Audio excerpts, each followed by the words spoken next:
puja dan puji syukur kehadirat Allah Subhanahu wa taala yang telah melimpahkan rahmat, nikmat serta karunia-Nya sehingga sampai dengan saat ini kita dapat hadir di tempat yang penuh barokah ini dalam keadaan sehat walafiat, tidak kurang suatu apapun. Salawat serta salam mudah-mudahan tetap terlimpahkan kepada junjungan kita Nabi besar Muhammad SAW beserta seluruh kerabatnya, seluruh sahabatnya, dan seluruh umatnya yang mengikuti risalahnya. Wa insya Allah termasuk kita yang hadir di majelis yang mulia ini. Amin ya Allah ya Rabbal alamin. Jamaah yang dimuliakan Allah Subhanahu wa taala, dalam waktu yang singkat ini mohon izin saya untuk menyampaikan satu ayat dari Al-Quran dalam surat Ar-Rum ayat yang ke-41. Insya Allah demikian. A'udzubillahi minasyaitonir rajim. Zaharal fasadu fil barri wal bahri bima kasabat aydin nas liyudhiqahum ba'dallazi amilu la'allahum yazakkarun. Insya Allah artinya Zaharal fasadu, telah nampak kerusakan fil barri wal bahri, di darat dan di laut, bima kasabat aydin nas, karena perbuatan tangan manusia. Liyudhiqahum ba'dallazi amilu, Allah menghendaki agar mereka merasakan sebagian dari akibat perbuatan mereka. La'allahum yarji'un, agar mereka kembali ke jalan yang benar. Jamaah rahimakumullah, sudah kita lihat dengan nyata, kalau bahasa Jawa itu cetomilo, bahwa banyak terjadi kerusakan di bumi kita. Di awal tahun 2021 berapa terjadi bencana alam, termasuk diantaranya adalah banjir bandang, tanah longsor di berbagai tempat, kemudian tanah bergerak.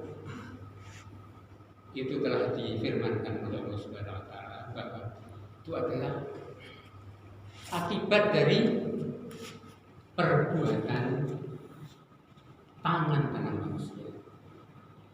Di antaranya itu ada sebagian, baru sebagian yang ditimpakan oleh Allah Subhanahu wa taala kepada mereka yang berbuat kezaliman tadi. Tetapi akibatnya bukan mereka saja yang kena, tapi orang-orang yang beriman pun ada yang kena. Di antara dari kejadian-kejadian tersebut adalah akibat dari penggundulan hutan di gunung-gunung yang kemudian pada akhirnya membuat lapisan tanah yang atas atau topsoil yang subur itu tergerus oleh air hujan bersama-sama melimpah ruah ke bawah untuk menerjang dan mengakibatkan berbagai kerusakan-kerusakan dalam kehidupan kita semua. Jamaah sekalian, lalu kemudian bagaimana kita menyikapi hal demikian tadi? Menyikapi ayat 41 dari surat Ar-Rum yang telah difirmankan Allah tadi. Karena itu tadi liyudhiqahum ba'dallazi amilu, baru sebagian. Kemarin di hari Sabtu Ustaz Fadullah menyampaikan banjir bandang itu belum seperti di zamannya Nabi Nuh yang bisa melampaui, yang sudah melampaui gunung-gunung. Jadi memang dalam firman tersebut baru sebagian gitu. Kita juga baru mengalami seperti gempa bumi itu baru 1 digit, 5, 6, 7, 8, 9 barangkali yang terbesar seperti di Aceh.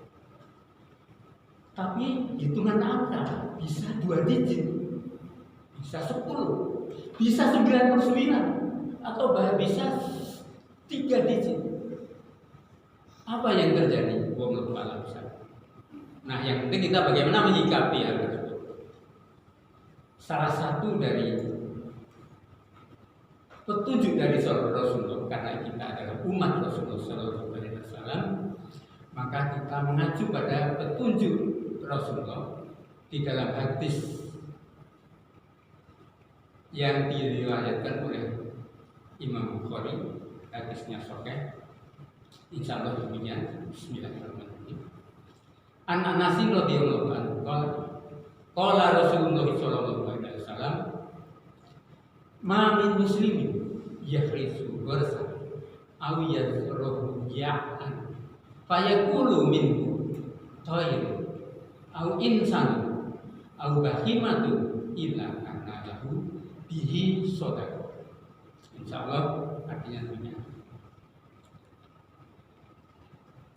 An Anasin radhiyallahu anhu, dari sahabat Anas radhiyallahu anhu berkata, qala Rasulullah sallallahu alaihi wasallam, bersabda Rasulullah sallallahu alaihi wasallam, ma min muslimin, tiada seorang muslimin pun yarisu gharsan aw yazruhu zar'an, yang menanam tanaman kemudian tanaman itu menghasilkan, fayakulu minhu, kemudian dimakan oleh toir, burung, au insan atau manusia, au bahimatu atau binatang, illa kana lahu bihi sadaqah, melainkan adalah terhitung sebagai sedekah. Keterangannya demikian. Apabila Bapak Ibu adik-adik sekalian memiliki lahan, baik itu sawah atau kebun, contoh sederhana saja sawah, ditanami padi, seperti saat ini sudah mulai berbuah dan menuai, kemudian datang rombongan burung prit.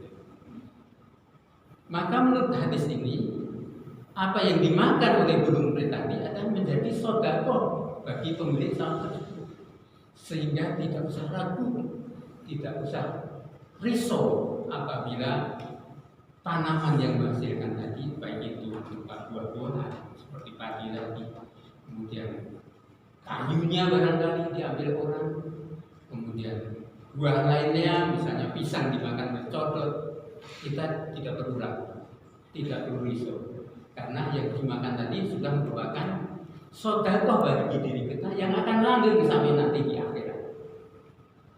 Belum tentu yang kemudian kita ambil, kita panen, belum tentu menjadi milik kita langgeng. Justru yang langgeng adalah yang ada sebagai sedekah sampai dengan akhirat nanti. Oleh karena itu, kita sebagai umat Nabi Muhammad SAW, maka tidak akan menjadi risau dan mestinya menjadi pionir atau menjadi perintis dari perbaikan di lingkungan kita ini.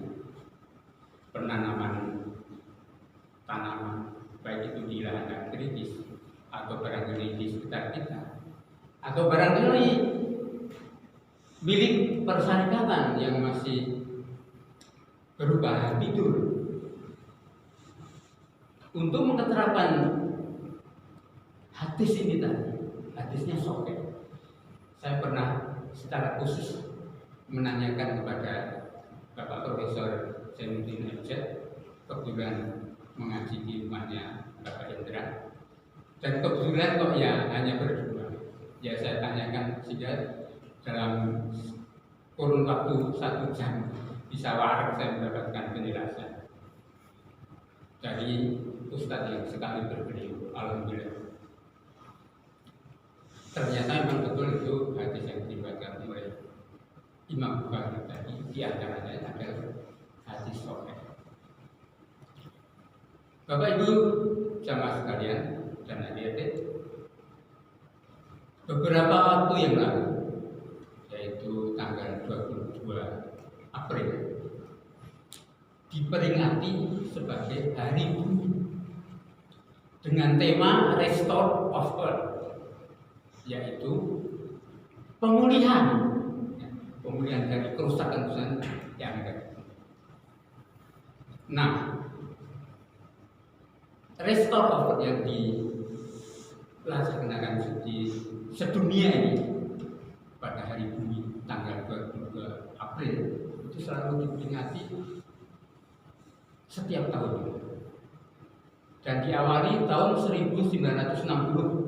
Pada saat itu ada guru besar dari USA, insya Allah bernama Kennedy, Senator Kennedy, George Kennedy. Beliau mencanangkan, tapi jangan kira baru tahun 1960 atau abad 20 Masehi. Kita sudah mempunyai petunjuk dari Rasulullah sejak 15 abad yang lalu. Petunjuknya tadi yang terdapat di dalam hadis yang sahih tadi yang diriwayatkan oleh Imam Bukhari. Oleh karena itu tidak mengherankan bahwa apabila kita menjadi perintis, dan itu harus wajib jadi pionir untuk perbaikan bumi kita ini, karena bumi kita ini adalah bumi yang harus diwariskan nantinya pada keturunan kita, nanti kita, dan itu bukan merupakan hak milik kita, hanya hak pakai, dan nanti juga akan harus dipertanggungjawabkan di akhirat, dipertanggungjawabkan pada Allah Subhanahu. Itu tadi, sehingga ringkasannya adalah bahwa Allah telah memberikan firman-Nya yang menyatakan bahwa bumi ini atau dunia ini dirusak oleh, barangkali tidak semua orang, hanya segelintir orang, tapi akibatnya ada seluruhnya yang akan kena. Kemudian sikap kita sebagai seorang muslim maka harus memakai petunjuk yang 15 abad yang lalu telah ada. Yang ini perlu saya garis bawahi lagi, yang menyatakan bahwa kita sebagai umat muslim, umat Rasulullah, sebagai makhluknya Allah, sebagai khalifah di bumi ini, sudah sewajarnya, sudah selayaknya harus menjadi pionir dan menjadi perintis untuk memelihara bumi. Yang orang-orang yang di luar kita barangkali mencetuskan baru di abad 20, dan itu berjalan sampai sekarang telah diikuti lebih kurang 1 miliar orang dari 192 negara. Luar biasa. Mudah-mudahan bumi kita akan semakin bagus, semakin indah. Makhluk-makhluk lain, burung-burung juga berkicau dengan enaknya kita dengar dan menjadi penyedap dari kehidupan kita. Aku lupa ilata astagfirullahaladzim li walakum wa li sairil muslimin wal muslimat wal mu'minin wal mu'minat fastaghfiruhu innahu wal ghafurur rahim. Mohon maaf atas kekurangan dan kekhilafan saya. Subhanallahumma wa bihamdika asyhadu an la ilaha illa anta astaghfiruka wa atubu ilaik. Assalamualaikum warahmatullahi wabarakatuh.